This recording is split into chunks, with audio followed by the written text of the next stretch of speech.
Buongiorno e bentrovati alla rassegna stampa di TG Plus. Partendo dalla provincia di Venezia si va sulla nuova di Venezia e Mestre, intesa Superjet Emirati Venezia, 400 lavoratori, soddisfazione dei sindacati per l'azienda di Tessera. Un nuovo stabilimento ad Abu Dhabi.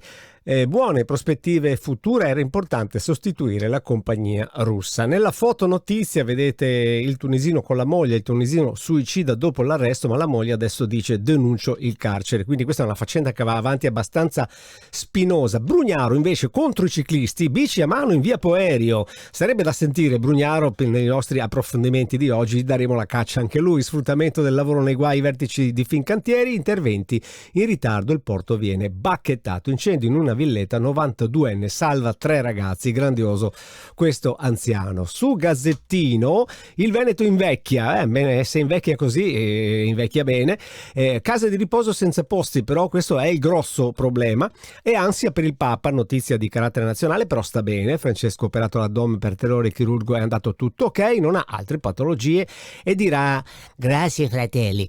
Grande Papa Francesco. Vittoria, assessore prima della maturità, questa è già assessore ad Adria e deve ancora fare l'esame di maturità. Si occupa di una pagina trevigiana che parla dell'orso, ma lo vedremo anche in altre pagine, anche nella nostra.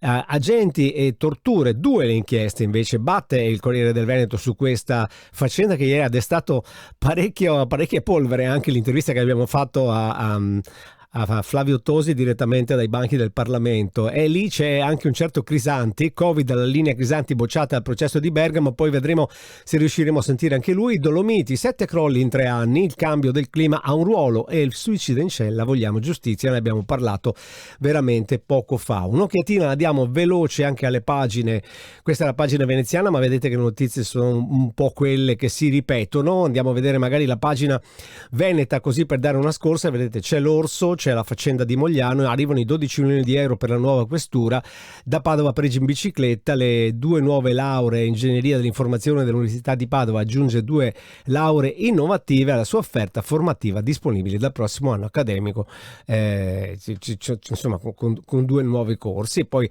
altre notizie che trovate scorrendo nella pagina di TG Plus Notizie, e poi sapete che via via durante il giorno vengono aggiornate.